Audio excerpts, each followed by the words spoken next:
दोस्तों हाजिर हैं एक होर वीडियो रिपोर्ट लैके चैनल रितेश लखी अनप्लग्ड उत्ते ते अज दी मेरी ये वीडियो रिपोर्ट एक मोनोलोग ना होके एक डायलॉग होएगा।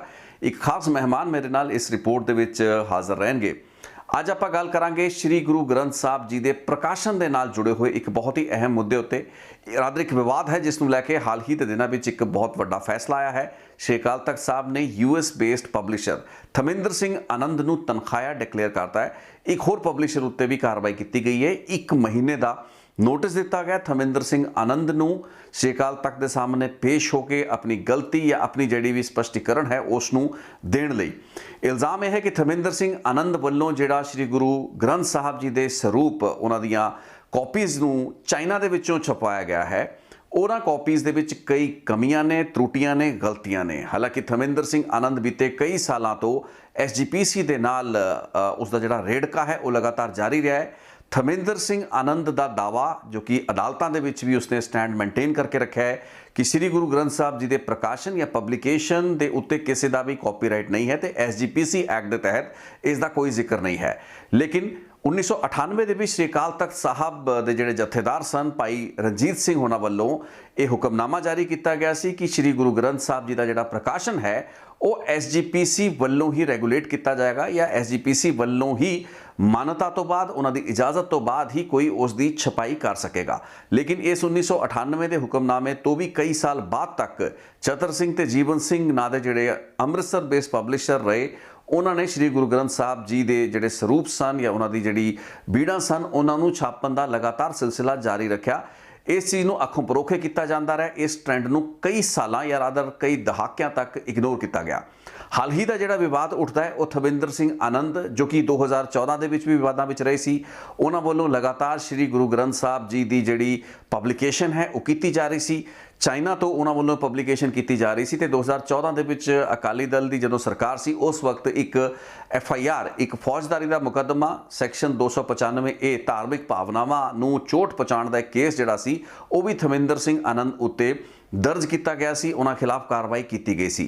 इस दे खिलाफ थमिंदर सिंह आनंद हाईकोर्ट गए सन। अज भी ये मुकदमा जिहड़ा है वो जारी है तो थमिंदर सिंह आनंद ने अपने इस राइट नूं असर्ट किया सी।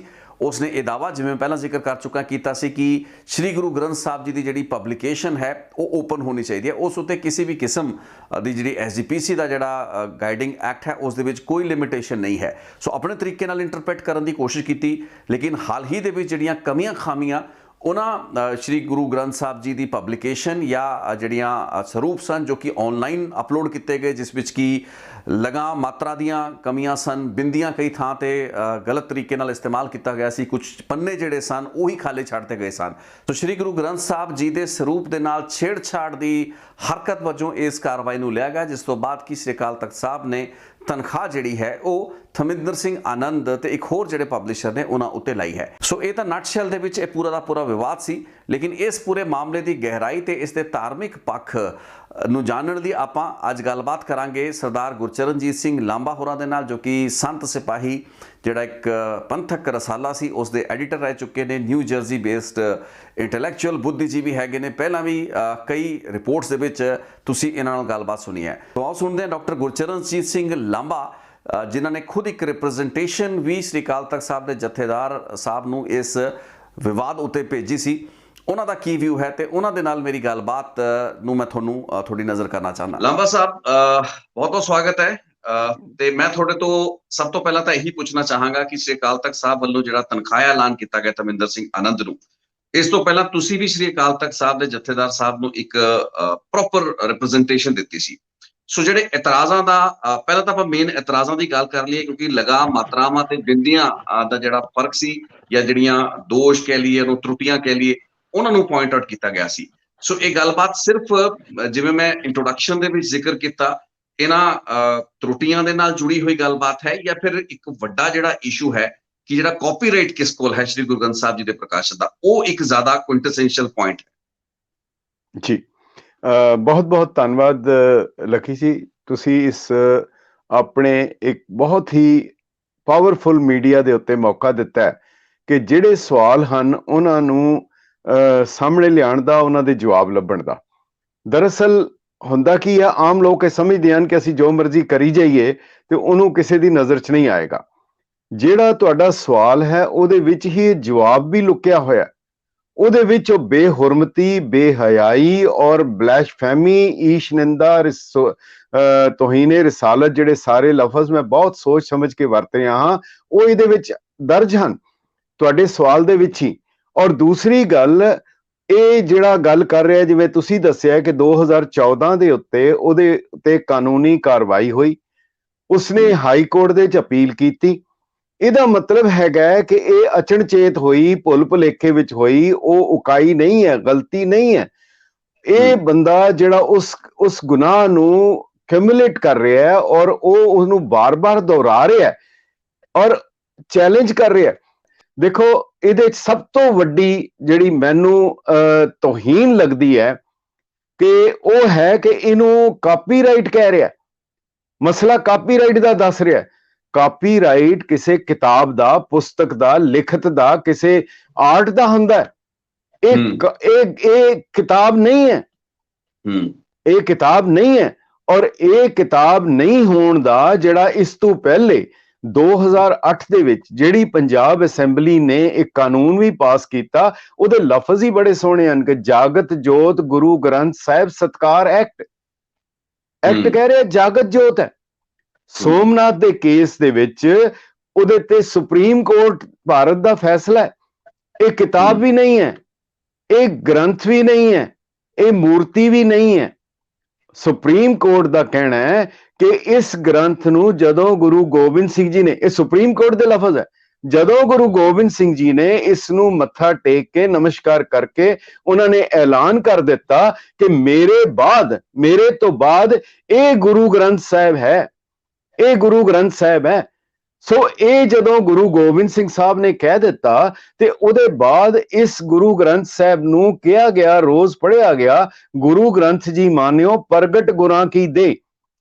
ਗੁਰੂ ਸਾਹਿਬ ਨੇ ਕਿਹਾ ਸ਼ਬਦ ਗੁਰੂ ਹੈ, ਗੁਰੂ ਗ੍ਰੰਥ ਸਾਹਿਬ ਗੁਰੂ ਹੈ। ਸ਼ਬਦ ਤਾਂ ਗੁਰੂ ਨਾਨਕ ਦੇਵ ਜੀ ਨੇ ਕਹਿਤਾ ਸੀ, ਸ਼ਬਦ ਗੁਰੂ ਸੁਰਤ ਧੁਨ ਚੇਲਾ। ਹੁਣ ਸ਼ਬਦ ਨੂੰ ਸੰਭਾਲਣ ਲਈ ਇੱਕ ਬਾਡੀ ਵੀ ਚਾਹੀਦੀ ਹੈ। ਉਹ ਬਾਡੀ ਜਿਹੜੀ ਹੈ ਗੁਰੂ ਅਰਜਨ ਦੇਵ ਜੀ ਮਹਾਰਾਜ ਨੇ ਗੁਰੂ ਗ੍ਰੰਥ ਸਾਹਿਬ ਦੇ ਰੂਪ ਵਿੱਚ ਜਿਲਦ ਬਣ ਕੇ ਦਿੱਤੀ ਔਰ ਉਹਦੇ ਉਹਨਾਂ ਨੇ ਕਿਹਾ ਇਹ ਪੋਥੀ ਨਹੀਂ ਹੈ, ਇਹ ਪੋਥੀ ਪਰਮੇਸ਼ਰ ਦਾ ਥਾਨ ਹੈ। ਔਰ ਇਹਦਾ ਸਤਿਕਾਰ ਕਿੱਦਾਂ ਕੀਤਾ? ਜਦੋਂ ਇਸ ਨੂੰ ਰਾਮਸਰ ਦੇ ਪਵਿੱਤਰ ਸਥਾਨ ਦੇ ਉੱਤੇ ਗੁਰੂ ਸਾਹਿਬ ਨੇ ਇਹਦੀ ਲਿਖਵਾਈ ਕਰਾਈ, ਜਦੋਂ ਉਹਨਾਂ ਨੇ ਲਿਖਵਾਈ ਕੀਤੀ ਭਾਈ ਗੁਰਦਾਸ ਜੀ ਨੇ, ਉਹਨੂੰ ਗੁਰੂ ਅਰਜਨ ਦੇਵ ਜੀ ਰਾਮਸਰ ਤੋਂ ਹਰਮੰਦਰ ਸਾਹਿਬ ਤੱਕ ਆਪਣੇ ਸੀਸ ਦੇ ਉੱਤੇ ਚੁੱਕ ਕੇ ਖੁਦ ਆਏ। ਬਾਬਾ ਬੁੱਢਾ ਜੀ ਉਹ ਚੌਰ ਕਰ ਰਹੇ ਸੀ।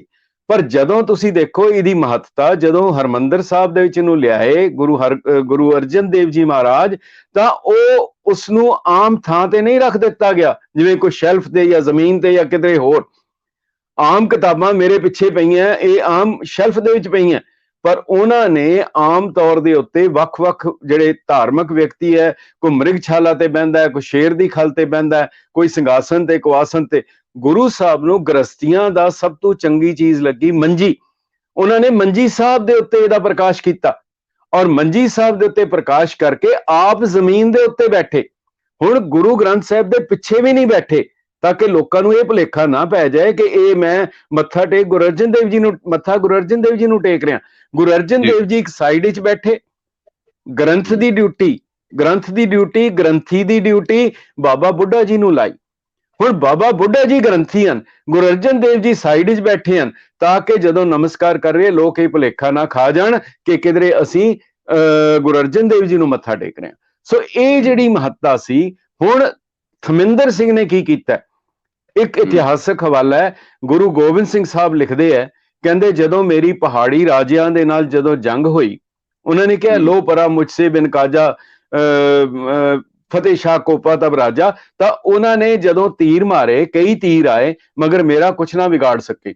ਗੁਰੂ ਗੋਬਿੰਦ ਸਿੰਘ ਜੀ ਕਹਿੰਦੇ ਆ ਜਦੋਂ ਇੱਕ ਤੀਰ ਮੇਰੀ ਪੇਟੀ ਦੇ ਵਿੱਚ ਵੱਜਾ ਔਰ ਮੇਰੀ ਥੋੜੀ ਜਿਹੀ ਖੁੰਗੀ ਲਗਾ ਕੇ ਮੇਰੀ ਚਮੜੀ ਨੂੰ ਨਿਕਲ ਗਿਆ, ਤੇ ਉਹ ਕਹਿੰਦੇ ਹਨ ਕਿ ਜਬੇ ਬਾਣ ਲੱਗ ਗਿਓ ਤਬੇ ਰੋਸ ਜਾਗਿਓ। ਜਦੋਂ ਬਾਣ ਲੱਗਾ, ਹੁਣ ਇਸ ਤੋਂ ਪਹਿਲਾਂ ਜਾਣ ਬੁੱਝ ਕੇ ਕਈ ਵਾਰ ਕਈ ਉਕਾਈਆਂ ਗਲਤੀਆਂ ਹੁੰਦੀਆਂ ਰਹੀਆਂ, ਪਰ ਥਮਿੰਦਰ ਸਿੰਘ ਤੇ ਹੋਰ ਦੂਜਿਆਂ ਨੇ ਉਹਦੇ ਵਿੱਚ ਮਾਤਰਾ ਦੂਜੀਆਂ ਤੀਜੀਆਂ ਹੋਰ ਅੱਗੇ ਪਿੱਛੇ ਕਈ ਕਰਦੇ ਰਹੇ, ਪਰ ਉਹ ਇੱਕ ਕਿਸਮ ਦੇ ਤੀਰ ਮਾਰਨ ਤੁਲਸੀ ਗੁਰੂ ਗ੍ਰੰਥ ਸਾਹਿਬ ਦੇ ਸਰੂਪ ਵਿੱਚ, ਉਸ ਪ੍ਰਤੱਖ ਦੇ ਵਿੱਚ ਮਗਰ ਥਮਿੰਦਰ ਸਿੰਘ ਨੇ ਮਹੰਤ ਨਾਰਾਇਣ ਦਾ ਇੱਕ ਲਾਸਟ ਲਫ਼ਜ਼ ਹੈ, ਮਹੰਤ ਇਹ ਥਮਿੰਦਰ ਸਿੰਘ ਔਰ ਇਹਨਾਂ ਦੇ ਗਿਰੋਹ ਨੇ, ਕਿਉਂਕਿ ਅਕਾਲ ਤਖਤ ਨੇ ਕਿਹਾ ਤੇ ਇਹ ਮੋਹਰਾ ਹੈ, ਇਹਦੇ ਗਿਰੋਹ ਨੇ ਗੁਰੂ ਗ੍ਰੰਥ ਸਾਹਿਬ ਦੀ ਉਸ ਦੇਹ ਦੇ ਵਿੱਚ ਛਵੀਆਂ ਟਕੂਏ ਔਰ ਗੰਡਾਸੇ ਲੈ ਕੇ, ਜਿਵੇਂ ਮਹੰਤ ਨਾਰਾਇਣ ਦਾਸ ਨੇ ਨਨਕਾਣਾ ਸਾਹਿਬ ਚ ਕੀਤਾ ਸੀ, ਇਹਨੇ ਉਹ ਕੰਮ ਕੀਤਾ। ਹੁਣ ਇਹਨੇ ਕੀ ਕੀਤਾ ਉਹ ਵੱਖਰਾ ਸਵਾਲ ਹੈ। ਤੁਸੀਂ ਕਾਫੀ ਇੰਟੈਲੈਕਚੁਅਲ ਬੇਸ ਬਿਲਡ ਕਰਨ ਦੀ ਕੋਸ਼ਿਸ਼ ਕਰ ਰਹੇ ਹੋ ਇਸ ਗੱਲ ਦਾ, ਲੇਕਿਨ ਪੁਆਇੰਟ ਇਹ ਖੜਾ ਹੋ ਰਿਹਾ ਵੀ ਇਹ ਜਿਹੜੀਆਂ ਕਮੀਆਂ ਤਰੁੱਟੀਆਂ ਮਿਸਟੇਕਸ ਲਗਾ ਮਾਤਰਾ ਦੀਆਂ ਜਾਂ ਬਿੰਦੀਆਂ ਦੀਆਂ, ਇਹ ਛਪਾਈ ਤੋਂ ਬਾਅਦ ਇਹਨਾਂ ਮਿਸਟੇਕਸ ਨੂੰ ਪੁਆਇੰਟ ਆਊਟ ਕਰਨ ਦੀ ਲੋੜ ਕਿਉਂ ਪਈ, ਜਦਕਿ ਪਬਲਿਕੇਸ਼ਨ ਹੀ 1998 ਦੇ ਅਕਾਲ ਤਖਤ ਸਾਹਿਬ ਦੇ ਹੁਕਮਨਾਮੇ ਤੋਂ ਬਾਅਦ ਪੋਸੀਬਲ ਨਹੀਂ ਸੀ। ਸੋ ਇਹ ਪਬਲਿਕੇਸ਼ਨ ਤਾਂ ਹੁੰਦੀ ਰਹੀ ਹੈ, ਛਤਰ ਸਿੰਘ ਜੀਵਨ ਸਿੰਘ ਜੋ ਹੋਣਾ ਵੱਲੋਂ ਵੀ ਪਬਲਿਕੇਸ਼ਨ ਕਈ ਸਾਲ ਤੱਕ ਹੁੰਦੀ ਰਹੀ ਹੈ।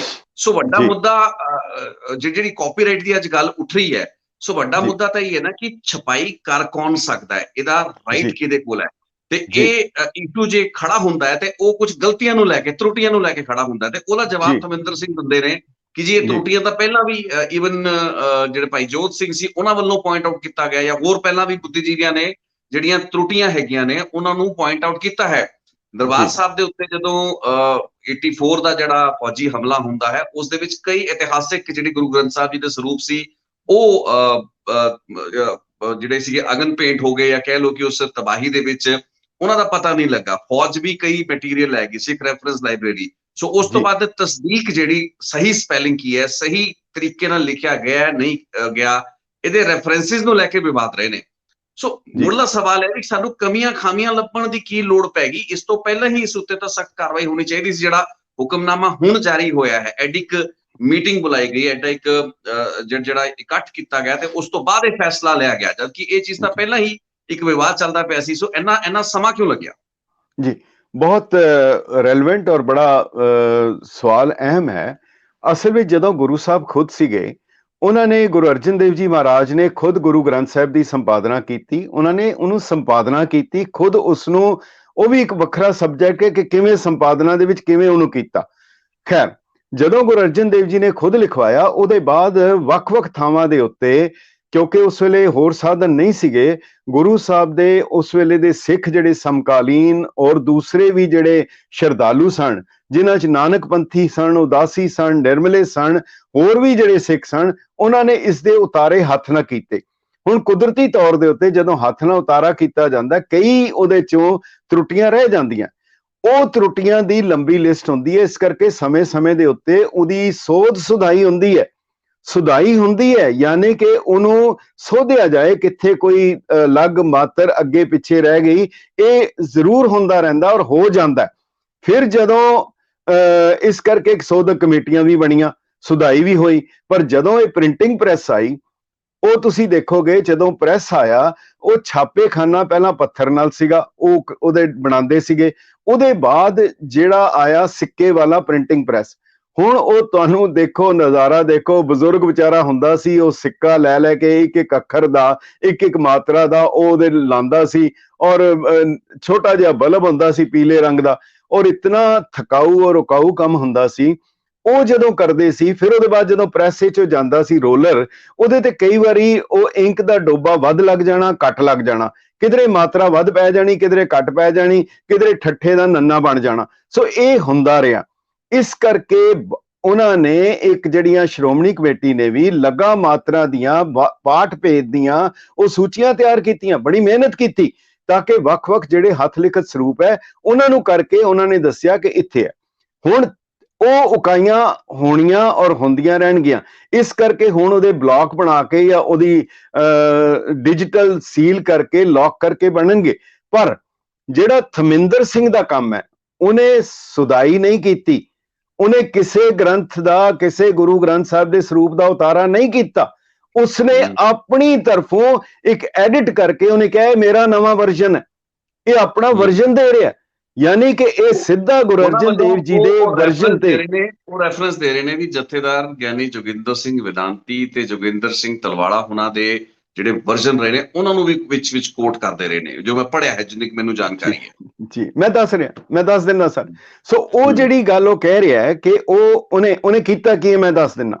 ਹੁਣ ਦੇਖੋ ਗੁਰੂ ਗ੍ਰੰਥ ਸਾਹਿਬ ਤੁਸੀਂ ਜਾਓ ਦਰਸ਼ਨ ਕਰੋ, ਕਿਧਰੇ ਵੀ ਚਲੇ ਜਾਓ ਸੰਸਾਰ ਵਿੱਚ, ਉਹਦੀ ਆਰੰਭਤਾ ਹੋਏਗੀ ਉਹ ਤਤਕਰੇ ਦੇ ਨਾਲ। ਜਿਵੇਂ ਕਿਸੇ ਗ੍ਰੰਥ ਦੀ, ਕਿਸੇ ਪੁਸਤਕ ਦੀ ਆਮ ਵੀ ਉਹ ਤਤਕਰਾ ਹੋਏਗਾ, ਇੰਡੈਕਸ ਹੋਏਗਾ।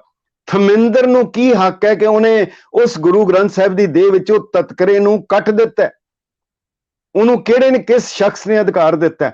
ਉਹਨੇ ਜਿਹੜਾ ਗੁਰੂ ਗ੍ਰੰਥ ਸਾਹਿਬ 1430 ਅੰਗ ਦਾ ਹੈ, ਉਹਨੇ 1429 ਦੇ ਉੱਤੇ ਖਤਮ ਕਰ ਦਿੱਤਾ। ਇਹ ਗਲਤੀ ਨਹੀਂ ਹੈ, ਇਹ ਬਹੁਤ ਵੱਡੀ ਸ਼ਰਾਰਤ ਹੈ। ਔਰ ਇਸ ਦੇ ਬਾਰੇ ਗੁਰਬਾਣੀ ਕਹਿੰਦੀ ਲੂਣ ਖਾਏ ਕਰੇ ਹਰਾਮ ਖੋਰੀ, ਇਹ ਉਹ ਲਫ਼ਜ਼ ਹੈ। ਔਰ ਇਹ ਜਿਹੜਾ ਉਸਨੇ ਕੰਮ ਕੀਤਾ ਹੈ ਉਹਦੇ ਵਿੱਚੋਂ ਕਈ ਉਸਨੇ ਲਫ਼ਜ਼ ਬਦਲ ਦਿੱਤੇ ਹਨ। ਹੁਣ ਇਸ ਦੇ ਨਾਲ ਉਹ ਕਰ ਰਿਹਾ ਜੀ ਕਿ ਮੈਂ ਇਹਦੀ ਟਰਾਂਸਲੇਸ਼ਨ ਕਰ ਰਿਹਾ, ਔਰ ਟਰਾਂਸਲੇਸ਼ਨ ਕੀ ਹੈ, ਗੂਗਲ ਦਾ ਆਟੋ ਟਰਾਂਸਲੇਟਰ ਲਗਾ ਕੇ ਟਰਾਂਸਲੇਸ਼ਨ ਕਰ ਰਿਹਾ। ਕੀ ਗੁਰੂ ਗ੍ਰੰਥ ਸਾਹਿਬ ਦੀ ਕਿਸੇ ਜਿਹਨੂੰ ਕਾਵਮਈ ਹੈ ਰਚਨਾ, ਉਹਦੀ ਟਰਾਂਸਲੇਸ਼ਨ ਕੰਪਿਊਟਰ ਕਰ ਸਕਦਾ ਹੈ? ਇਹ ਜਿਹੜੀਆਂ ਹਰਕਤਾਂ ਹਨ, ਇਹਦਾ ਮਕਸਦ ਕੀ ਹੈ ਉਹ ਮੈਂ ਦੱਸ ਦਿੰਦਾ, ਫਿਰ ਮੈਂ ਵਿਦਾਂਤੀ ਜੀ ਦਾ ਵੀ ਦੱਸ ਦਿੰਦਾ। ਜਿਹੜਾ ਇਹਦਾ ਮਕਸਦ ਹੈਗਾ ਔਰ ਉਹਨਾਂ ਦਾ ਕਹਿਣਾ, ਔਰ ਇਹਦੇ ਤੇ ਜਿਹੜੇ ਸਿੱਖ ਮਿਸ਼ਨਰੀ ਕਾਲਜ ਦੇ ਰਹਿ ਚੁੱਕੇ, ਸ਼੍ਰੋਮਣੀ ਕਮੇਟੀ ਦੇ ਸਕੱਤਰ ਰਹਿ ਚੁੱਕੇ, ਧਰਮ ਪ੍ਰਚਾਰ ਕਮੇਟੀ ਦੇ ਰਹਿ ਚੁੱਕੇ ਪ੍ਰਿੰਸੀਪਲ ਹਰਭਜਨ ਸਿੰਘ, ਉਹਨਾਂ ਦਾ ਇਹ ਸੀ ਕਿ ਸਾਡੀ ਗੱਲ ਮੰਨੋ, ਐਸਾ ਨਾ ਹੋਏ ਕਿ ਜਿਵੇਂ ਸ਼ੀਆ ਸੁੰਨੀ ਦੀ ਤਰ੍ਹਾਂ ਕੌਮ ਵੰਡੀ ਜਾਏ। ਅਸਲ ਵਿੱਚ ਇਹਨਾਂ ਦਾ ਮਕਸਦ ਇਹ ਹੈ ਹਰ ਗੁਰਦੁਆਰੇ 'ਚ ਵੱਖਰੇ ਵੱਖਰੇ ਕਿਸਮ ਦਾ ਹੋਏ। ਇੱਥੇ ਅਮਰੀਕਾ ਵਿੱਚ ਵੀ ਇੱਕ ਗੁਰੂ ਗ੍ਰੰਥ ਸਾਹਿਬ ਉਹਨਾਂ ਨੇ ਛਾਪ ਕੇ ਪ੍ਰਕਾਸ਼ ਕਰ ਦਿੱਤਾ। ਉਹਦੇ ਵਿੱਚ ਗੁਰੂ ਗ੍ਰੰਥ ਸਾਹਿਬ ਦੇ ਵਿੱਚ ਗੁਰੂ ਅਰਜਨ ਦੇਵ ਜੀ ਦੇ ਸਰੂਪ ਨੂੰ ਛੱਡ ਕੇ ਇੱਕੋ ਅੰਗ ਦੇ ਉੱਤੇ ਅੰਗਰੇਜ਼ੀ ਉਹਦਾ ਤਰਜਮਾ ਤੇ ਨਾਲ ਸਪੈਨਿਸ਼ ਲਿਖ ਦਿੱਤੀ। ਕੀ ਇਸ ਨੂੰ ਮੱਥਾ ਟੇਕਿਆ ਜਾ ਸਕਦਾ? ਇਹ ਸਾਰੀਆਂ ਇਹ ਬੇਹੁਰਮਤੀ ਨਹੀਂ ਹੈ, ਇਹ ਤਾਂ ਕ੍ਰਿਮੀਨਲ ਐਕਟ ਹੈ ਔਰ ਬੜਾ ਵੱਡਾ ਕ੍ਰਿਮੀਨਲ ਐਕਟ ਹੈ। ਔਰ ਦੂਜੀ ਗੱਲ ਜਿਹੜੀ ਇਹ ਸਵਾਲ ਇੱਥੇ, ਇਹ ਸਾਰੀਆਂ ਗੱਲਾਂ ਪਤਾ 2022 ਦੇ ਵਿੱਚ ਹੀ ਪੁਆਇੰਟ ਆਊਟ ਹੁੰਦੀਆਂ ਨੇ, ਜਾਂ ਇਹਦਾ ਜਿੰਨਾ ਪਿਛੋਕੜ ਹੈ ਤਾਂ ਕਈ ਸਾਲ ਨੇ। 2014 ਦੇ ਵਿੱਚ ਤਾਂ ਆਪਾਂ FIR ਦਰਜ ਹੁੰਦੀ ਹੋਈ ਦੇਖ ਰਹੇ ਹਾਂ। ਸੋ ਇੰਨੇ ਸਾਲ ਜਾਂ ਉਸ ਤੋਂ ਪਹਿਲਾਂ ਵੀ 2014 ਤੋਂ ਪਹਿਲਾਂ ਹੋਇਆ ਕੀ? ਇਹ ਪਬਲਿਕੇਸ਼ਨ ਦੇ ਉੱਤੇ ਜਿਹੜਾ ਇੱਕ ਤਰੀਕੇ ਦਾ ਪ੍ਰਤੀਬੰਧ ਲਾਤਾ ਗਿਆ ਸੀ ਵੀ ਪ੍ਰਾਈਵੇਟ ਕੋਈ ਵੀ ਜਿਹੜੀ ਪਾਰਟੀ ਹੈ ਉਹ ਪਬਲਿਸ਼ ਨਹੀਂ ਕਰੇਗੀ ਸ਼੍ਰੀ ਗੁਰੂ ਗ੍ਰੰਥ ਸਾਹਿਬ ਜੀ ਨੂੰ। ਸੋ ਉਹ ਜਿਹੜਾ ਬੈਨ ਸੀ ਉਸਨੂੰ ਇਨਫੋਰਸ ਕਿਉਂ ਨਹੀਂ ਕੀਤਾ ਗਿਆ? ਇਸ ਨੂੰ ਲੈ ਕੇ ਵੱਡਾ ਨੁਕਸਾਨ ਤਾਂ ਇਸ ਚੀਜ਼ ਨੇ ਕੀਤਾ ਨਾ, ਕਿਉਂਕਿ ਫਿਰ ਬਾਅਦ ਦੇ ਵਿੱਚ ਜਿਹੜਾ ਕਾਪੀਰਾਈਟ ਦਾ ਜਿਹੜਾ ਕਲੇਮ ਸੀ ਉਸ ਚੀਜ਼ ਨੂੰ ਇੱਕ ਲੀਗਲ ਆਧਾਰ ਬਣਾਇਆ ਗਿਆ ਕਿ ਸਾਨੂੰ ਇਹ ਦਿਖਾਓ ਵੀ SGPC ਐਕਟ 'ਚ ਕਿੱਥੇ ਲਿਖਿਆ ਹੋਇਆ ਵੀ ਸ਼੍ਰੀ ਗੁਰੂ ਗ੍ਰੰਥ ਸਾਹਿਬ ਜੀ ਨੂੰ ਕੋਈ ਨਹੀਂ ਛਾਪ ਸਕਦਾ। ਇਹ ਗੱਲਾਂ ਬਾਤਾਂ ਤਵਿੰਦਰ ਸਿੰਘ ਵਰਗਿਆਂ ਬੁੱਧੀਜੀਵੀਆਂ ਨੇ ਜਾਂ ਇਹ ਜਿਹੜੇ ਲੋਕ ਪਬਲਿਸ਼ਰ ਹੈਗੇ ਨੇ ਇਹਨਾਂ ਨੇ ਸਾਹਮਣੇ ਲਿਆਂਦੀਆਂ।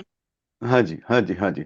ਦੇਖੋ ਜਿਹੜਾ ਉਹ ਸੁਪਰੀਮ ਕੋਰਟ ਦਾ ਜਿਹੜਾ ਐਕਟ ਹੈਗਾ ਸੀ ਨਾ, ਸ੍ਰੀ ਗੁਰੂ ਜਾਗਤ ਜੋਤ ਗੁਰੂ ਗ੍ਰੰਥ ਸਾਹਿਬ ਸਤਕਾਰ ਐਕਟ, ਉਹਦੇ ਵਿੱਚ ਇਹ ਨਹੀਂ ਹੈਗਾ ਕਿ ਕਿਸੇ ਦਾ ਕਾਪੀਰਾਈਟ ਹੈ ਕਿ ਨਹੀਂ ਹੈ, ਕੋਈ ਛਾਪ ਸਕਦਾ ਕਿ ਨਹੀਂ ਛਾਪ ਸਕਦਾ। ਉਹ ਜਿਹੜਾ ਤਾਂ ਕਿ ਗੁਰੂ ਗ੍ਰੰਥ ਸਾਹਿਬ ਦਾ ਸਤਕਾਰ ਕਾਇਮ ਰਵੇ, ਮਕਸਦ ਇਹ ਹੈ, ਉਹਦੇ ਲਿਖਿਆ ਪ੍ਰੀਐਂਬਲ ਵਿੱਚ ਉਹਦਾ ਸਤਕਾਰ ਕਾਇਮ ਰਵੇ। ਇਸ ਨੂੰ ਰੈਗੂਲੇਟ ਕਰਨ ਦਾ ਅਧਿਕਾਰ ਸ਼੍ਰੋਮਣੀ ਕਮੇਟੀ ਨੂੰ ਹੈ।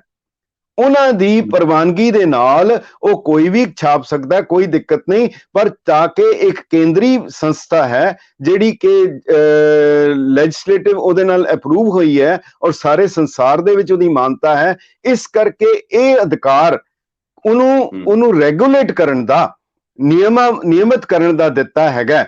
ਉਹ ਉਹਨਾਂ ਦਾ ਕਾਪੀਰਾਈਟ ਦਾ ਤੇ ਕਹਿਣਾ ਹੀ ਉਸਨੂੰ ਫਿਰ ਉਹ ਗਲਤ ਹੋ ਜਾਏਗਾ। ਤੋ ਇਸ ਕਰਕੇ ਦੂਜੀ ਗੱਲ ਜਿਹੜੀ ਹੈਗੀ ਹੈ ਕਿ ਇਹ ਜਿਹੜੀ ਸ਼ੁਰੂਆਤ ਹੈ ਇਹ ਤਾਂ ਇਹਦੇ ਵਿੱਚ ਜਿਹੜੀ ਕਹਿ ਲਓ ਕਿ ਛੇੜਛਾੜ ਦੀ, ਇਹ ਤੇ ਗੁਰੂ ਸਾਹਿਬ ਵੇਲੇ ਹੀ ਹੋ ਗਈ, ਜਦੋਂ ਉਹਨਾਂ ਨੂੰ ਉਹ ਖਾਰੀ ਬੀੜ ਕਰਕੇ ਉਹਨਾਂ ਨੇ ਇੱਕ ਪਾਸੇ ਰੱਖ ਦਿੱਤੀ, ਜਿਹੜੀ ਬੀੜ ਕੋਈ ਇਕਾਈ ਸੀ। ਇਹ ਹੁੰਦਾ ਰਿਹਾ, ਮਗਰ ਇਹਦੀ ਸ਼ੁਰੂਆਤ ਹੁਣ ਨਹੀਂ ਹੋਈ, 2014 ਚ ਨਹੀਂ ਹੋਈ। ਪਿਛਲੀ ਸਦੀ ਦੇ ਆਰੰਭ ਦੇ ਵਿੱਚ ਬਾਬੂ ਤੇਜਾ ਸਿੰਘ ਪਸੌੜੀਆ ਸੀ, ਉਸਨੇ ਗੁਰੂ ਗ੍ਰੰਥ ਸਾਹਿਬ ਦੇ ਵਿੱਚੋਂ ਬਾਣੀਆਂ ਕੱਢ ਦਿੱਤੀਆਂ। ਇਹ ਰਾਗਮਾਲਾ ਕੱਢ ਦੋ, ਇਹ ਵਿੱਚੋਂ ਭੱਟਾਂ ਦੀ ਬਾਣੀ ਭੱਟਾਂ ਦੇ ਸਵਈਏ ਕੱਢ ਦੋ, ਇਹ ਭਗਤਾਂ ਦੀ ਬਾਣੀ ਕੱਢ ਦੋ। ਮਕਸਦ ਉਹਨਾਂ ਦਾ ਇਹਨੂੰ ਵੱਢ ਟੁੱਕ ਕਰਨਾ ਸੀ। ਉਸ ਨੂੰ ਤਨਖਾਹੀਆ ਕਰਾਰ ਦਿੱਤਾ, ਉਹ ਮਰ ਗਿਆ ਬਿਨਾਂ ਪੇਸ਼ ਹੋਇਆ। ਉਹਦੇ ਪੋਤਰੇ ਨੇ ਆ ਕੇ ਅਕਾਲ ਤਖਤ ਸਾਹਿਬ ਦੇ ਉੱਤੇ ਮਾਫੀ ਮੰਗੀ ਕਿ ਮੇਰੇ ਪੋਸਟ ਥਾਮਸ ਮੇਰੇ ਬਾਬੇ ਨੂੰ ਬਖਸ਼ ਦਿਓ, ਮਗਰ ਇਹ ਸਿਲਸਿਲਾ ਚੱਲਦਾ ਰਿਹਾ। ਮਗਰ ਇਸ ਦੇ ਬਾਅਦ ਉਹ ਜਿਹੜੀ ਜੜ ਸੀਗੀ, ਉਹ ਕੈਂਸਰ ਦੀ ਜੜ, ਉਹ ਮੁੱਕੀ ਨਹੀਂ। ਉਹਦੇ ਬਾਅਦ 50s ਦੇ ਵਿੱਚ ਭਾਗ ਸਿੰਘ ਅਬਾਲਾ ਨਾਂ ਦਾ ਆਇਆ, ਉਹਨੇ ਵੱਖ-ਵੱਖ ਬਾਣੀਆਂ ਦੇ ਉੱਤੇ ਕਦੀ ਦਸਮ ਬਾਣੀ ਚੋਂ ਇਹ ਕੱਢ ਦਿਓ, ਕਦੀ ਫਲਾਣੇ ਚ ਕੱਢ ਦਿਓ, ਕਦੀ ਇਹ ਕੱਢ ਦਿਓ, ਫਿਰ ਇਹ ਸਾਖੀ ਗਲਤ, ਇਹ ਗਲਤ ਹੈ। ਉਹ ਬੇਸਿਕਸ ਨੂੰ ਅਟੈਕ ਕਰਦੇ ਰਹੇ, ਉਹ ਚੁੰਡੀ ਮਾਰ ਕੇ ਦੇਖਦੇ ਰਹੇ ਕਿੰਨੀ ਕੁ ਸਮਰੱਥਾ ਹੈ। ਬਾਅਦ ਵਿੱਚ ਜਦੋਂ ਇਹ ਹੋਇਆ ਤੇ ਇਸ ਤਰੀਕੇ ਨਾਲ ਫਿਰ ਜਦੋਂ ਛਾਪਣੇ ਸ਼ੁਰੂ ਹੋਏ, ਗਲਤੀਆਂ ਆਈਆਂ। ਜਿਹੜਾ ਤੁਸੀਂ ਜ਼ਿਕਰ ਕੀਤਾ ਉਹ ਚਤਰ ਸਿੰਘ ਜੀਵਨ ਸਿੰਘ ਨੇ ਕੀਤਾ, ਉਹਨਾਂ ਨੇ ਰੋਕ ਵੀ ਲਗਾਈ ਮਗਰ ਉਹ ਰੁਕੇ ਨਹੀਂ। ਅਗਰ ਸਾਡੀ ਕੇਂਦਰੀ ਸੰਸਥਾ, ਅਗਰ ਉੱਥੇ ਜਿਹੜੇ ਜ਼ਿੰਮੇਵਾਰ ਹਨ, ਅਗਰ ਉਹ ਇਸ ਨੂੰ, ਇਹਦੀ ਅਹਿਮੀਅਤ ਨੂੰ ਲੈਂਦੇ, ਉੱਥੇ ਹੀ ਰੋਕ ਲਗਾਉਂਦੇ, ਬੜੀਆਂ ਚੀਜ਼ਾਂ ਜਿਹੜੀਆਂ ਉਹਦੇ ਲਈ ਉਹਨਾਂ ਦੀ ਗਿਆਤ ਵਿੱਚ ਆਈਆਂ ਮਗਰ ਉਹਨਾਂ ਨੇ ਕੰਨ ਬੰਦ ਰੱਖੇ। ਰੋਕ ਲੱਗੀ ਸੀ, ਪਾਬੰਦੀ ਤਾਂ ਸੀ, ਲੇਕਿਨ ਕਿਸੇ ਨੇ ਉਸ ਨੂੰ ਐਕਸਰਸਾਈਜ਼ ਨਹੀਂ ਕੀਤਾ। ਇਹੀ ਤਾਂ ਸਵਾਲ ਹੈ ਨਾ ਵੀ ਤੁਸੀਂ ਕਦੋਂ ਉਹ ਆਪਣੀ ਜਿਹੜੀ ਪਾਵਰ ਹੈ ਜਾਂ ਜਿਹੜਾ ਬੈਨ ਲੱਗਿਆ ਹੋਇਆ ਸੀ ਉਸ ਨੂੰ ਇਨਵੋਕ ਕਰਕੇ ਇਹਨਾਂ ਪਬਲਿਸ਼ਰਸ ਦੇ ਉੱਤੇ ਕਾਰਵਾਈ ਕਰਦੇ ਹੋ, ਕਦੋਂ ਤੁਸੀਂ ਲੂਜ਼ਲੀ ਚੱਲਦੇ ਹੋ, ਕਿਹੜੇ ਪਬਲਿਸ਼ਰਸ ਨੂੰ ਤੁਸੀਂ ਫਾਇਦਾ ਪਹੁੰਚਾਉਣਾ ਚਾਹੁੰਦੇ ਹੋ ਜਾਂ ਉਹਨਾਂ ਦੀ ਜਿਹੜੀਆਂ ਸਾਲਾਂ ਸਾਲ ਹੋ ਰਹੀਆਂ ਗਤੀਵਿਧੀਆਂ ਦੇ ਉੱਤੇ ਤੁਸੀਂ ਕੋਈ ਸਖਤ ਕਾਰਵਾਈ ਨਹੀਂ ਕਰਦੇ। ਤੇ ਹੁਣ ਐ ਲੱਗ ਰਿਹਾ ਵੀ ਇਹ ਜਿਹੜੀ ਪ੍ਰੋਬਲਮ ਹੈ ਇਹ ਕੁਝ ਮਹੀਨੇ ਪਹਿਲਾਂ ਪੈਦਾ ਹੋਈ ਹੈ ਕਿਉਂਕਿ ਕਮੀਆਂ ਖਾਮੀਆਂ ਸੀ ਜਾਂ ਤਰੁੱਟੀਆਂ ਆ ਗਈਆਂ, ਜਦਕਿ ਫੈਕਟ ਇਹ ਨਹੀਂ ਹੈ। ਫੈਕਟ ਹੈ ਕਿ ਲੜਾਈ ਤਾਂ ਬਹੁਤ ਲੰਬੀ ਚੌੜੀ ਚੱਲਦੀ ਪਈ ਹੈ, ਅਦਾਲਤਾਂ ਵਿੱਚ ਫੌਜਦਾਰੀ ਮੁਕੱਦਮੇ ਸਭ ਕੁਝ ਹੋ ਚੁੱਕਾ ਹੈ। ਹਾਂਜੀ ਹਾਂਜੀ, ਨਹੀਂ ਉਹੀ ਮੈਂ ਅਰਜ਼ ਕਰ ਰਿਹਾ ਕਿ ਇਹਨਾਂ ਦੀ ਨੌਲੇਜ ਹੀ ਚਾਹੁੰਦੀ ਰਹੀ, ਜਿੱਥੇ ਜਿੱਥੇ ਕੱਲਾ ਦੁਕੱਲਾ ਕੇਸ ਹੁੰਦਾ ਰਿਹਾ ਉਹ ਚੱਲਦਾ ਰਿਹਾ, ਪਰ ਆਮ ਤੌਰ ਦੇ ਉੱਤੇ ਜਦੋਂ ਇਹ ਇੱਥੋਂ ਬਾਹਰੋਂ ਛਪ ਕੇ, ਚੀਨ ਤੋਂ ਛਪ ਕੇ ਜਦੋਂ ਸਰੂਪ ਆਏ, ਜਦੋਂ ਇਹ ਰੋਲਾ ਪਿਆ, ਉਸ ਵੇਲੇ ਰੋਕ ਲਗਾਈ ਗਈ। ਕਈ ਵਾਰੀ ਹੋਇਆ ਵਿੱਚ, ਇਹ ਨਹੀਂ ਕਿ ਇਨਐਕਸ਼ਨ ਰਿਹਾ। ਉਹਦੇ ਵਿੱਚ ਦੇਖੋ ਹੁਣ ਇੱਕ ਬੜੀ ਸਿੱਧੀ ਜੀ ਗੱਲ ਹੈ, ਜਿਵੇਂ ਸਤਿਕਾਰ ਗੁਰੂ ਗ੍ਰੰਥ ਸਾਹਿਬ ਦਾ ਕਿਵੇਂ ਹੁੰਦਾ ਹੈ, ਤੁਸੀਂ ਕਿਸੇ ਗੁਰਦੁਆਰੇ ਵਿੱਚ ਵੀ ਜਾ ਕੇ ਵੇਖ ਸਕਦੇ ਹੋ। ਪਰ ਜਦੋਂ ਹੁਣ ਇੱਕ ਬੰਦਾ ਉਹਨੂੰ ਕਾਪੀਰਾਈਟ ਕਹਿ ਕੇ, ਕਿਤਾਬ ਕਹਿ ਕੇ ਚੀਨ 'ਚ ਛਪਵਾ ਰਿਹਾ, ਉਹ ਕਿਹੜੀ ਬੇਹੁਰਮਤੀ ਹੈ, ਕਿਹੜੀ ਨਿਰਾਦਰੀ ਹੈ, ਕਿਹੜਾ ਉਹ ਜਿਹੜਾ ਹੈਗਾ ਉਹ ਉੱਥੋਂ ਚੀਨ ਤੋਂ ਬਣ ਕੇ ਨਹੀਂ ਆਏਗਾ, ਉੱਥੋਂ ਕਿਹੜੀ ਮਰਿਆਦਾ ਨਾਲ ਉਹ ਆਏਗਾ। ਇਹਨਾਂ ਬੰਦਿਆਂ ਤੇ ਰੋਕ ਲੱਗੀ, ਬਾਰ-ਬਾਰ ਲੱਗੀ, ਪਰ ਇਹਦਾ ਕਾਰਨ ਇਹ ਹੈ, ਮੈਂ ਹੁਣ ਸਪਸ਼ਟ ਕਹਿ ਦਿਆਂ, ਅਸਲ ਵਿੱਚ ਇਹ ਸਾਰੀ ਬੁਨਿਆਦ ਬਾਹਰ ਬੈਠੇ, ਅਮਰੀਕਾ 'ਚ ਬੈਠੇ ਕੁਝ ਧਨਾੜ ਬੰਦੇ, ਜਿਹੜੇ ਅਸਲ ਰਸੂਖ ਵਾਲੇ, ਜਿਨ੍ਹਾਂ ਦੇ ਨਾਲ ਇਹ ਵੀ ਹੋ ਜਾਂਦਾ ਹੈ ਕਿ ਜਦੋਂ ਇੱਥੇ ਆਣ ਉਹਨਾਂ ਨੂੰ ਸਰੋਪੇ ਦੇ ਦਿਓ, ਤੂੰ ਮੈਨੂੰ ਕਾਜ਼ੀ ਕਹਿ, ਮੈਂ ਤੈਨੂੰ ਮੁੱਲਾ ਕਵਾਂ। ਇਹ ਜਿਹੜੀ ਕੰਪਰੋਮਾਈਜ਼ਿੰਗ, ਮੁੱਕ ਮਕਈਆਂ ਵਾਲੀ ਗੱਲ ਸੀ, ਅੱਛਾ ਤੂੰ ਰੋਕ ਦੇ, ਠੱਪ ਦੇ, ਫਿਰ ਦੂਜੇ ਨੇ ਕਰ ਲਿਆ, ਉਹਨੂੰ ਰੋਕ ਦਿੱਤਾ, ਇਹ ਚੱਲਦਾ ਰਿਹਾ। ਪਰ ਪਿਛਲੀ ਵਾਰੀ ਵੀ ਜਦੋਂ ਹੋਇਆ ਕਿ ਉਹ ਮਲਟੀਲਿੰਗੁਅਲ ਸਰੂਪ ਛਾਪਿਆ ਗਿਆ, ਫਿਰ ਅਕਾਲ ਤਖਤ ਸਾਹਿਬ ਵੱਲੋਂ ਹੋਇਆ, ਇਹ ਗਲਤ ਹੈ। ਇਸ ਤਰੀਕੇ ਨਾਲ ਹੁੰਦਾ ਰਿਹਾ ਜੀ, ਮਗਰ ਹੁਣ ਆ ਕੇ ਇਹ ਜਿਹੜੀ ਚੀਜ਼ ਆਈ, ਇਹਨੇ ਉਹਨੂੰ ਸੋਧਾਂ ਨਹੀਂ ਕੀਤੀਆਂ, ਐਡੀਟਿੰਗ ਕਰ ਦਿੱਤੀ, ਨਵਾਂ ਸਰੂਪ ਬਣਾ ਦਿੱਤਾ, ਜਿਹੜੀ ਕਿ ਗੱਲ ਬਿਲਕੁਲ ਸਿਰੇ ਤੋਂ ਬਾਹਰ ਹੋ ਗਈ। ਇਸ ਤੋਂ ਪਹਿਲਾਂ ਇਹ ਕਿਸੇ ਨੇ ਵੀ ਨਹੀਂ ਕਹੀ। ਮਕਸਦ ਇਹਦੇ ਪਿੱਛੇ ਜਿਹੜਾ ਹੈ ਬੜਾ ਡੂੰਘਾ ਹੈ ਔਰ ਬੜੀ ਸਖਤ ਹੈ ਕਿ ਜਿਹੜੀ ਬੁਨਿਆਦ ਹੈ ਗੁਰੂ ਗ੍ਰੰਥ ਸਾਹਿਬ, ਉਸ ਨੂੰ ਵੀ ਵਿਵਾਦਿਤ ਕਰ ਦਿੱਤਾ ਜਾਏ ਕਿ ਤੁਸੀਂ ਚੰਡੀਗੜ੍ਹ ਦੇ ਗੁਰਦੁਆਰੇ ਜਾਓ, ਉੱਥੇ ਕੋਈ ਹੋਰ ਗੁਰੂ ਗ੍ਰੰਥ ਸਾਹਿਬ ਹੈ, ਫਲਾਣੀ ਜਗ੍ਹਾ ਜਾਓ, ਉੱਥੇ ਹੋਰ ਗੁਰੂ ਗ੍ਰੰਥ ਸਾਹਿਬ ਹੈ। ਇਹ ਇਹਨਾਂ ਦਾ ਵੱਡਾ ਮਕਸਦ ਹੈ। ਪਰ ਹੋਇਆ ਇੱਥੇ ਜ਼ਰੂਰ ਹੈ, ਉਹ ਜਿਹੜਾ ਢੰਗ ਹੈ, ਭਾਵੇਂ ਉਹ ਗੁਰੂ ਗ੍ਰੰਥ ਸਾਹਿਬ ਜੀ ਦੇ ਪਾਵਨ ਸਰੂਪਾਂ ਦਾ ਗਾਇਬ ਹੋਣਾ, ਉਹਨਾਂ ਦੀ ਨਿਰਾਦਰੀ ਹੋਣੀ, ਬਾਰ-ਬਾਰ ਉਸ ਨੂੰ ਸਾੜਿਆ ਜਾਣਾ। ਬਲਕਿ ਇੱਕ ਗੱਲ ਹੋਰ ਦੇਖੋ, ਇੱਕ ਸ਼ਖਸ ਜਿਨੇ ਗੁਰੂ ਗ੍ਰੰਥ ਸਾਹਿਬ ਦੇ ਉੱਤੇ ਬਾਲਣ ਪਾ ਕੇ ਅੱਗ ਲਾ ਦਿੱਤੀ, ਕਿਤਾਬਾਂ ਵਿੱਚ ਲਿਖਿਆ, ਉਸ ਸ਼ਖਸ ਦੀ ਫੋਟੋ ਹਰਮੰਦਰ ਸਾਹਿਬ ਦੇ ਮਿਊਜ਼ੀਅਮ ਵਿੱਚ ਲੱਗੀ ਜਾਏ। ਇਹ ਤਾਂ ਜਿਹੜਾ ਇਗਨੋਰ ਕੀਤਾ ਜਾਂਦਾ ਹੈ, ਉਸ ਚੀਜ਼ ਤੋਂ ਅਣਵੇਸਲੇ ਹੋਇਆ ਜਾਂਦਾ ਹੈ। ਇਹਦਾ ਮਤਲਬ ਕਿ ਇਹ ਗੱਲ ਜਿਹੜੀ ਤੁਸੀਂ ਕਹਿ ਰਹੇ ਹੋ ਕਿ ਇਹ ਸਿਲੈਕਟਿਵ ਹੈਗਾ ਕਿ ਇੱਥੇ ਛੱਡ ਦਿਓ, ਇੱਥੇ ਰੱਖ ਲਓ। ਉਹ ਪਿਤਾ ਜੀ ਗੱਲ ਕਹਿੰਦੇ ਹੁੰਦੇ ਸੀ, ਕਿਸੇ ਮੌਲਵੀ ਨੂੰ ਆ ਕੇ ਕਿਹਾ ਤੇਰੇ ਪੁੱਤਰ ਨੇ ਹਰਾਮ ਖਾਦਾ, ਉਹ ਕਹਿੰਦਾ ਜਿੱਥੇ ਪੁੱਤਰ ਪੀਰ ਜਮਾਲ ਖੋਤਾ ਖਰੜਾ ਸਭ ਹਲਾਲ। ਸੋ ਇਹ ਜਿਹੜੀ ਗੱਲ ਹੈ, ਕਿਸੇ ਨੂੰ ਛੱਡ ਦਿਓ, ਕਿਸੇ ਨੂੰ ਬਖਸ਼ ਦਿਓ ਕਿ ਇਹ ਜਿਹੜਾ ਤੂੰ ਮੇਰਾ ਹੈ, ਤੂੰ ਫਲਾਣਾ ਹੈ, ਤੇ ਇਹ ਗੱਲ ਜਿਹੜੀ ਹੈਗੀ ਹੈ ਇਹ ਹੋਈ ਹੈ, ਇਹਦੇ ਕੋਤਾਹੀ ਹੈ, ਇਹਦੇ ਚ ਕੋਈ ਦੋ ਰਾਏ ਨਹੀਂ। ਬਾਕੀ ਰਹਿ ਗਈ ਗੱਲ ਉਹ ਜਿਹੜਾ ਵਿਦਾਂਤੀ ਜੀ ਦਾ ਹਵਾਲਾ ਦਿੰਦਾ, ਮੈਂ ਉਹਨੂੰ ਸਪਸ਼ਟ ਕਰ ਦਿਆਂ, ਹੋਰ ਜਿੰਨੇ ਮਰਜ਼ੀ ਕਾਰਨ ਹੋਣਗੇ, ਅਗਰ ਵਿਦਾਂਤੀ ਜੀ ਨੇ ਕੀਤਾ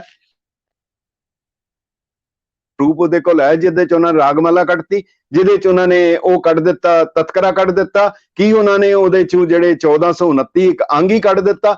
ਇਹ ਸਾਰੀ ਜਿਹੜੀਆਂ ਹੁਜਤਾਂ ਹੈ, ਇਹ ਸਾਰੀਆਂ ਜਿਹੜੀਆਂ ਨਿਰੀ ਹੁਜਤ ਦੇ ਸਿਵਾਏ ਕੁਝ ਨਹੀਂ ਹੈ। ਔਰ ਇਹ ਕਹਿਣਾ ਕਿ ਫਲਾਣੀ ਜਗ੍ਹਾ ਹੋ ਰਿਹਾ, ਉੱਥੇ ਹੋ ਰਿਹਾ, ਇਹ ਤਾਂ ਉਹੀ ਗੱਲ ਹੈ, ਜੇ ਕੋਈ ਕਿਸੇ ਬੰਦੇ ਨੂੰ ਚੋਰ ਫੜਿਆ ਜਾਏ, ਉਹ ਕਹੇ ਜੀ ਮੈਂ 200 ਚੋਰ ਹੋਰ ਦਿਨਾ, ਇਹਨਾਂ ਨੂੰ ਪਹਿਲੇ ਸਜ਼ਾ ਲਾਓ, ਇਹਦਾ ਮਤਲਬ ਉਹ ਮੰਨ ਗਿਆ ਕਿ ਮੈਂ ਕਸੂਰ ਕੀਤਾ, ਪਰ ਉਹ ਕਹਿੰਦਾ ਸਜ਼ਾ ਮੈਨੂੰ ਤਾਂ ਲਾਓ ਜੇ ਬਾਕੀਆਂ ਨੂੰ ਵੀ ਲਗਾਓ।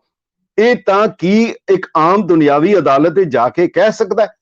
ਇਹ ਤਾਂ ਫਿਰ ਉਸ ਤੋਹੀਨ ਨੂੰ, ਉਸ ਤੋਹੀਨੇ ਰਿਸਾਲਤ ਦੇ ਵਿੱਚ ਹੋਰ ਉਹਨੂੰ ਮਲਟੀਪਲਾਈ ਕਰ ਰਿਹਾ, ਇਜ਼ਾਫਾ ਕਰ ਰਿਹਾ, ਉਹ ਮੰਨਦਾ ਪਿਆ। ਔਰ ਦੇਖੋ ਉਹਦੀ ਅਖੀਰਲੀ ਚਿੱਠੀ ਚੋਂ ਕਹਿ ਰਿਹਾ, ਕਹਿੰਦਾ ਜੀ ਇਹ ਤੁਸੀਂ ਕਮੇਟੀ ਬਣਾਓ, ਚੈੱਕ ਕਰੇ, ਉਹਦੇ ਬਾਅਦ ਦੱਸੋ, ਫਿਰ ਮੈਂ ਦੇਖਾਂਗਾ ਕਿ ਮੈਂ ਆਪਣੀ ਉਹਦੇ ਚੋਂ ਹਟਾਣਾ ਹੈ ਕਿ ਨਹੀਂ ਹਟਾਣਾ, ਮੈਂ ਇਹ ਕਰਨਾ।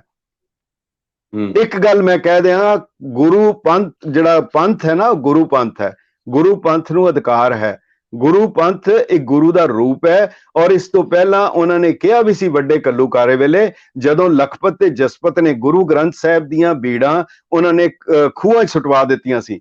ਸਰਕਾਰੀ ਆਦੇਸ਼ ਆ ਗਿਆ ਸੀ ਕਿ ਅੱਜ ਤੋਂ ਬਾਅਦ ਕੋਈ ਗੁੜ ਨਹੀਂ ਕਹੇਗਾ, ਕਿਉਂਕਿ ਇਹਦੇ ਨਾਲ ਗੁਰੂ ਦੀ ਯਾਦ ਆਉਂਦੀ ਹੈ। ਅੱਜ ਤੋਂ ਬਾਅਦ ਤੁਸੀਂ ਗ੍ਰੰਥ ਨਹੀਂ ਲਫ਼ਜ਼ ਵਰਤੋਗੇ, ਤੁਸੀਂ ਇਹਦੇ ਨਾਲ ਪੋਥੀ ਕਹੋਗੇ, ਕਿਉਂਕਿ ਗੁਰੂ ਗ੍ਰੰਥ ਸਾਹਿਬ ਦੀ ਯਾਦ ਆਉਂਦੀ ਹੈ। ਸੋ ਇਹ ਬੇਹੁਰਮਤੀ, ਕਿਉਂਕਿ ਬਾਬੇ ਕੇ ਬਾਬਰ ਕੇ ਦਊ, ਜਦੋਂ ਗੁਰੂ ਸਾਹਿਬ ਸੀ ਉਹਨਾਂ ਦੇ ਸਰੀਰ ਤੇ ਹਮਲੇ ਹੁੰਦੇ ਸੀ।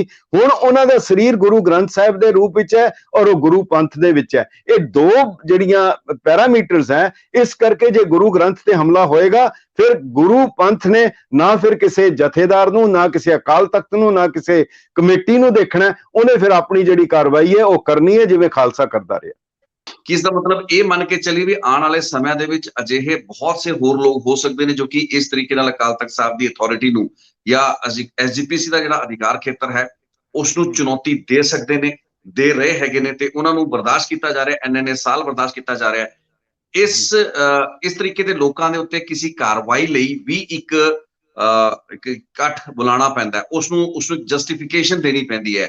ਤੁਹਾਡੇ ਵਰਗੇ ਬੁੱਧੀਜੀਵੀ ਚਿੱਠੀਆਂ ਲਿਖਦੇ ਨੇ, ਰਿਪਰੈਜ਼ੈਂਟੇਸ਼ਨ ਦਿੰਦੇ ਨੇ, ਫਿਰ ਇੱਕ ਆਧਾਰ ਬਣਾ ਕੇ ਉਹਨਾਂ ਦੇ ਖਿਲਾਫ ਐਕਸ਼ਨ ਕੀਤਾ ਜਾਂਦਾ ਹੈ, ਜਦੋਂ ਕਿ ਆਊਟ ਐਂਡ ਆਊਟ ਇੱਕ ਵਾਇਲੇਸ਼ਨ ਹੋ ਰਹੀ ਹੈ ਸ਼੍ਰੀ ਅਕਾਲ ਤਖਤ ਸਾਹਿਬ ਦੇ ਹੁਕਮਨਾਮੇ ਦੀ। ਸੋ ਲੈ ਦੇ ਕੇ ਤਾਂ ਅਜਿਹੇ ਐਲੀਮੈਂਟ ਜਿਹੜੇ ਹੈਗੇ ਅਕਾਲ ਤਖਤ ਸਾਹਿਬ ਦੇ ਜਿਹੜੀ ਪੂਰੀ ਰਿਟ ਹੈ, ਮੈਂਡੇਟ ਹੈ, ਉਸ ਨੂੰ ਚੁਣੌਤੀ ਦੇ ਰਹੇ ਨੇ।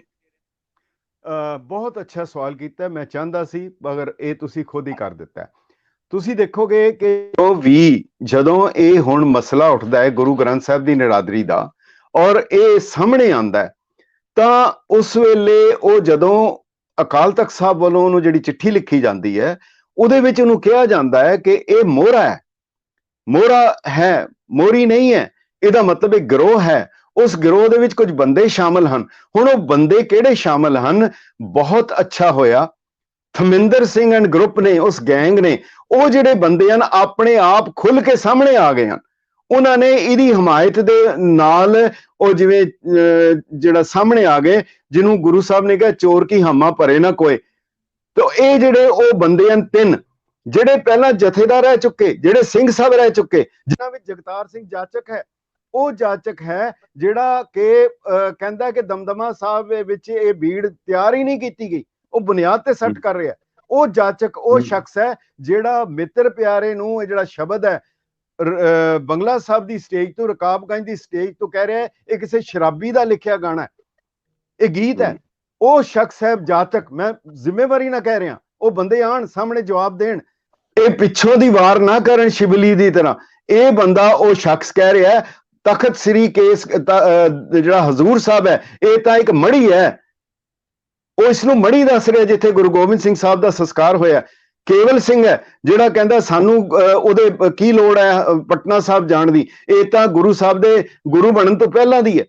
ਇਹ ਸ਼ਖਸ ਉਹ ਹੈਗੇ ਆ ਜਿਨ੍ਹਾਂ ਦਾ ਕੇਵਲ ਕੰਮ ਵਪਾਰ ਕਰਨਾ ਔਰ ਹੋਰ ਹੈ, ਔਰ ਜਿਹਦੇ ਵਿੱਚ ਆਪਣੇ ਆਪ ਨੂੰ ਇੰਟੈਲੈਕਚੁਅਲ ਕਹਾਉਣ ਵਾਲਾ ਉਹ ਸਿੱਖਰੀ ਵਾਲੇ ਵੀ ਹੈ, ਜਿਨ੍ਹਾਂ ਦੇ ਕੋਲ ਸਾਧਨ ਹੈ, ਕਲੱਬ ਬਣਾਏ ਹੈ, ਬੁੱਕ ਕਲੱਬ ਹੈ, ਹੋਰ ਚੀਜ਼ਾਂ ਹੈਗੀਆਂ। ਸੋ ਇਹ ਜਿਹੜੇ ਬੰਦੇ ਹੈਗੇ ਆ, ਇਹਦੀ ਬੁਨਿਆਦ ਹੋਈ ਹੈ, ਮੈਂ ਅਖੀਰ ਜ਼ਰੂਰ ਕਹਿਣੀ ਚਾਹਾਂਗਾ, ਇਹ ਉਹੀ ਹੋਈ ਹੈ ਤੇਜਾ ਸਿੰਘ ਪਸੌੜ ਤੋਂ ਸ਼ੁਰੂ ਹੋ ਕੇ ਭਾਗ ਸਿੰਘ ਅਬਾਲਾ ਤੋਂ ਲੱਗ ਕੇ ਸਿੱਖ ਮਿਸ਼ਨਰੀ ਕਾਲਜ, ਗੁਰਮਤਿ ਗਿਆਨ ਮਿਸ਼ਨਰੀ ਕਾਲਜ, ਫਲਾਣੇ ਮਿਸ਼ਨਰੀ ਕਾਲਜ, ਇਹਨਾਂ ਦਾ ਮਕਸਦ ਦੁਬਿਧਾ ਪੈਦਾ ਕਰਨਾ, ਨਾਸਤਿਕਤਾ ਪੈਦਾ ਕਰਨਾ। ਜੇ ਕਿਸੇ ਨੇ ਨਾਸਤਿਕ ਬਣਨਾ, ਇਹਨਾਂ ਦੇ ਨਾਲ ਥੋੜੀ ਦੇਰ ਸੰਗਤ ਕਰ ਲਵੇ, ਫਿਰ ਜਿਉਂ-ਜਿਉਂ ਚਲੇ ਚੁਭੇ ਦੁੱਖ ਪਾਵੇ, ਜਮਕਾਲ ਸਹਿਸ ਡੰਡਾ, ਇਹ ਵਾਲੀ ਗੱਲ ਹੈ। ਇਹਨਾਂ ਨੇ ਸਾਰਾ ਕੁਝ ਚੇਂਜ ਕਰਤਾ। ਇਹਨਾਂ ਨੇ ਆਪਣੀਆਂ ਕਿਤਾਬਾਂ 'ਚ ਲਿਖਿਆ ਕਿ ਗੁਰੂ ਸਾਹਿਬ ਨੇ ਬੇਦਾਵਾ ਨਹੀਂ ਦਿੱਤਾ। ਇਹਨਾਂ ਨੇ ਇਹ ਵੀ ਲਿਖਿਆ ਕਿ ਕੋਈ ਜਿਹੜਾ ਹੈਗਾ ਹੋਰ ਸਾਖੀਆਂ ਭਾਈ ਜੋਗਾ ਸਿੰਘ ਦੀ ਨਹੀਂ ਹੋਈ। ਇਹਨਾਂ ਨੇ ਇੱਥੇ ਤੱਕ ਲਿਖ ਦਿੱਤਾ ਕਿ ਇਹ ਦਸਮ ਬਾਣੀ ਜਿਸ ਨੂੰ ਕਹਿੰਦੇ ਆ, ਇਹ ਕਿਸੇ ਕਵੀਆਂ ਪੰਡਤਾਂ ਭੱਟਾਂ ਦੀ ਰਚਨਾ ਹੈ। ਇਹ ਭਾਈ ਮਨੀ ਸਿੰਘ ਨੇ ਇਹਦੀ ਸੰਪਾਦਨਾ ਕੀਤੀ, ਬਾਬਾ ਦੀਪ ਸਿੰਘ ਨੇ ਆਪਣੀ ਮਰਜ਼ੀ ਨਾਲ ਇਹਦੇ 'ਚ ਮਿਲਾਵਟ ਕਰ ਦਿੱਤੀ। ਇਹ ਕੋਕ ਸ਼ਾਸਤਰ ਦੀਆਂ ਪਿਟਾਰੀਆਂ, ਗੁਰੂ ਗੋਬਿੰਦ ਸਿੰਘ ਜੀ ਨੇ ਇਸ ਦੇ ਪ੍ਰਤੀ ਸ਼ਰਧਾ ਪੈਦਾ ਕਰਨ ਲਈ ਕਹਿਤਾ ਕਿ ਇਹ ਮੇਰੀ ਰਚਨਾ। ਗੱਲ ਇਹ ਹੈ, ਇਸਲਾਮ ਵਿੱਚ ਲਫ਼ਜ਼ ਆਂਦਾ ਹੈ ਬਾਸ਼ੋ ਬਾ ਮੁਹੰਮਦ ਹੋਸ਼ਿਆਰ। ਇੱਕ ਲੇਖ ਰਾਮ ਨੇ ਇੱਕ ਗੁਸਤਾਖੀ ਕੀਤੀ ਸੀ ਕੁਰਾਨ ਦੇ ਉੱਤੇ ਕਰਨ ਲਈ, ਪਰ ਇਹ ਸਿੱਖੀ ਰੂਪ ਵਿੱਚ ਆ ਕੇ ਇਹ ਲਗਾਤਾਰ ਕਰੀ ਜਾ ਰਹੇ ਹਨ। ਔਰ ਹੁਣ ਇਹ ਕਹਿ ਰਹੇ ਹਨ ਕਿ ਹੁਕਮਨਾਮਾ ਜਾਰੀ ਕਰਨਾ ਤਾਲਿਬਾਨੀ ਹੁਕਮ ਹੈ। ਮੈਂ ਤਾਂ ਇੱਕੋ ਗੱਲ ਕਵਾਂਗਾ, ਗੁਰੂ ਅਮਰਦਾਸ ਜੀ ਅਜੇ ਗੁਰੂ ਨਹੀਂ ਸੀ ਬਣੇ, ਤਪੇ ਨੇ ਗੁਰੂ ਨਿੰਦਾ ਕੀਤੀ ਸੀ, ਗੁਰੂ ਸਾਹਿਬ ਨੇ ਉਹਦੇ ਸਰੀਰ ਦੇ ਟੁਕੜੇ ਕਰਵਾ ਕੇ ਸਾਰੇ ਖੇਤਾਂ 'ਚ ਬਖੇਰਤੇ ਸੀ। ਇਹ ਇਤਿਹਾਸ ਹੈ, ਗੁਰੂ ਗ੍ਰੰਥ ਸਾਹਿਬ ਵਿੱਚ ਅੰਕਿਤ ਹੈ। ਜੇ ਤਪੇ ਨੇ ਕੀਤਾ, ਜੇਕਰ ਗੁਰੂ ਅਰਜਨ ਦੇਵ ਜੀ ਵੇਲੇ ਕਿਸੇ ਹੋਰ ਨੇ ਕੀਤਾ, ਚੰਦੂ ਨੇ ਕੀਤਾ ਜਾਂ ਮਸੰਦਾ ਨੇ ਕੀਤਾ ਜਾਂ ਗੁਰੂ ਸਾਹਿਬ ਦੀ ਸੰਤਾਨ ਨੇ ਕੀਤਾ, ਉਹਨੂੰ ਵੀ ਗੁਰੂ ਸਾਹਿਬ ਨੇ ਨਹੀਂ ਬਖਸ਼ਿਆ, ਉਹਨੂੰ ਕਹੇ ਮੇਰੇ ਮੱਥੇ ਨਾ ਲੱਗੇ। ਤੇ ਜੇ ਉਹ ਨਹੀਂ ਬਖਸ਼ੇ ਜਾ ਸਕਦੇ ਤਾਂ ਕਿਸ ਨੂੰ ਅਧਿਕਾਰ ਹੈ? ਔਰ ਇਹ ਜਿਹੜਾ ਹੈ, ਇਹਨੂੰ ਕੇਵਲ ਉਹ ਲਗਾ ਮਾਤਰਾ ਦੀ ਗਲਤੀ ਦੱਸ ਕੇ ਇਹਨੂੰ ਉਹ ਗੁਨਾਹ ਛੁਪਾਣਾ ਗੁਨਾਹ ਕਬੀਰਾ ਹੈ। ਇਹਦੀ ਮਾਫੀ ਵੀ ਨਹੀਂ ਹੈ, ਇਹਦੀ ਤਾਂ ਮਾਫੀ ਵੀ ਨਹੀਂ ਹੋ ਸਕਦੀ। ਇਸ ਨੂੰ ਉਹ ਕਰਕੇ ਔਰ ਇਹ ਗੈਂਗ ਇਕੱਠਾ ਹੋ ਕੇ ਜੀ ਮੈਂ ਇਹ ਕਰਦਾ, ਮੈਂ 200 ਬੰਦੇ ਹੋਰ ਦਿਖਾਵਾਂਗਾ, ਇਹ ਕਾਨੂੰਨ ਹੈ, ਤੁਸੀਂ ਮੇਰਾ ਕਰ ਕੀ ਲਓਗੇ? ਇਹ ਸਿੱਧਾ ਜਿਹੜਾ ਇਹਨੂੰ ਨਹੀਂ ਪਤਾ, ਇਹ ਗੁਰੂ ਗੋਬਿੰਦ ਸਿੰਘ ਸਾਹਿਬ ਨੂੰ ਚੈਲੰਜ ਕਰ ਰਹੇ। ਮੈਨੂੰ ਪਾਸਟ ਦਾ ਪਤਾ ਹੈ ਕਿ ਉਹ ਕੀ ਹੁੰਦਾ ਔਰ ਕੀ ਹੁੰਦਾ। ਉਹਦੇ ਰੋਸ਼ਨੀ ਦੇ ਵਿੱਚ ਮੈਂ ਕਹਿ ਸਕਦਾ ਸ਼ਾਹ ਮੁਹੰਮਦ ਅੰਤ ਨੂੰ ਸੋਈ ਹੋਸੀ ਜਿਹੜੀ ਕਰੇਗਾ ਖਾਲਸਾ ਪੰਥ ਮੀਆਂ। ਕੋਈ ਦੁਨਿਆਵੀ ਤਾਕਤ ਜਿਹੜੀ ਆ ਅਕਾਲ ਤਖਤ ਸਾਹਿਬ ਦੇ ਹੁਕਮ ਨੂੰ ਚੈਲੰਜ ਨਹੀਂ ਕਰ ਸਕਦੀ। ਇਹ ਇਤਿਹਾਸ ਹੈ। ਜਿਹੜੇ ਇਹਦੇ ਵਿੱਚੋਂ ਕੱਢ ਦਿੱਤੇ ਗਏ ਉਹ ਇਤਿਹਾਸ ਦੇ ਵਰਕਿਆਂ ਚੋਂ ਗਾਇਬ ਹੋ ਗਏ ਆ। ਭਾਵੇਂ ਉਹ ਧੀਰ ਮਲੀਏ, ਰਾਮ ਰਾਈਏ, ਮੀਣੇ, ਮਸੰਦ, ਉਹ ਜਿੰਨੇ ਮਰਜ਼ੀ ਹੈਗੇ ਆ। ਔਰ ਇਹ ਜਿਹੜੇ 3 ਸ਼ਖਸ ਇਹ ਜਿਹੜੇ ਬਨੇਰੇ ਤੇ ਬੈਠੇ ਆ, ਜਾਚਕ ਤੇ ਇਹ ਜਿਹੜਾ ਕੇਵਲ ਸਿੰਘ ਤੇ ਮਨਜੀਤ ਸਿੰਘ, ਇਹ ਖੁਦ ਹੋ ਕੇ ਸਾਹਮਣੇ ਆ ਕੇ ਚੈਲੰਜ ਕਰ ਰਹੇ ਆ। ਅਖੀਰ ਦੇ ਵਿੱਚ ਜਿਹਨੂੰ ਅਸੀਂ ਰੋਜ਼ ਪੜ੍ਹਦੇ ਆ, ਖੁਆਰ ਹੋਏ ਸਭ ਮਿਲेंगे, ਇਹ ਜਿਹੜਾ ਲਫ਼ਜ਼ ਹੈਗਾ ਇਹ ਅਸੀਂ ਰੋਜ਼ ਦੁਹਰਾਉਂਦੇ ਆ। ਆਕੀ ਰਹੇ ਨਾ ਕੋਈ। ਜੀ ਲਾਂਬਾ ਸਾਹਿਬ ਬਹੁਤ ਬਹੁਤ ਧੰਨਵਾਦ ਜੀ। ਆਪਾਂ ਇੱਕ ਗੱਲਬਾਤ ਕਾਫੀ ਖੁੱਲ ਕੇ ਲਾਂਬਾ ਜੀ ਦੇ ਨਾਲ ਕੀਤਾ, ਕਿਉਂਕਿ ਲਾਂਬਾ ਸਾਹਿਬ ਇਸ ਪੂਰੇ ਦੇ ਪੂਰੇ ਵਿਵਾਦ ਦੇ ਨਾਲ ਬਹੁਤ ਨੇੜਿਓਂ ਜੁੜੇ ਰਹੇ ਹੈਗੇ ਨੇ। ਇੱਕ ਰਿਪਰੈਜ਼ੈਂਟੇਸ਼ਨ ਵੀ ਇਹਨਾਂ ਵੱਲੋਂ ਸ਼੍ਰੀ ਅਕਾਲ ਤਖਤ ਸਾਹਿਬ ਨੂੰ ਭੇਜੀ ਜਾਂਦੀ ਹੈ ਤੇ ਫਿਰ ਉਸ ਤੋਂ ਬਾਅਦ ਇਹ ਕਾਰਵਾਈ ਵੀ ਹੁੰਦੀ ਹੈ। ਸੋ ਇੱਕ ਬਹੁਤ ਹੀ ਗੰਭੀਰ ਇਹ ਮੁੱਦਾ ਹੈ। ਆਉਣ ਵਾਲੇ ਦਿਨਾਂ ਵਿੱਚ ਵੇਖਾਂਗੇ ਕਿ ਉਹ ਲੋਕ ਜਿਨ੍ਹਾਂ ਦੀ ਜ਼ਿਕਰ ਹੋ ਰਿਹਾ, ਤਵਿੰਦਰ ਸਿੰਘ ਆਨੰਦ ਜਾਂ ਫਿਰ ਉਹਨਾਂ ਦੇ ਨਾਲ ਦੇ ਉਹ ਪਬਲਿਸ਼ਰ ਜੋ ਕਿ ਇੱਕ ਅਨਆਥੋਰਾਈਜ਼ਡ, ਅਨਅਧਿਕ੍ਰਿਤ ਜਿਹੜੇ ਤਰੀਕੇ ਦੇ ਨਾਲ ਸ਼੍ਰੀ ਗੁਰੂ ਗ੍ਰੰਥ ਸਾਹਿਬ ਜੀ ਦਾ ਪ੍ਰਕਾਸ਼ਨ ਕਰ ਰਹੇ ਹੈਗੇ ਨੇ, ਉਹਨਾਂ ਦੀ ਕੀ ਕਾਰਵਾਈ ਪੈਂਦੀ ਹੈ, ਜਿਸ ਤੋਂ ਬਾਅਦ ਫਿਰ ਵੇਖਾਂਗੇ ਕਿ ਅਕਾਲ ਤਖਤ ਸਾਹਿਬ ਕੀ ਰੁਖ ਲੈਂਦਾ ਹੈ, ਉਹਨਾਂ ਦਾ ਕੀ ਫੈਸਲਾ ਹੁੰਦਾ ਹੈ। ਬਹੁਤ ਬਹੁਤ ਧੰਨਵਾਦ ਲਾਂਬਾ ਸਾਹਿਬ ਇਸ ਚਰਚਾ ਦੇ ਵਿੱਚ ਸਾਡੇ ਨਾਲ ਜੁੜਨ ਲਈ। Thank you.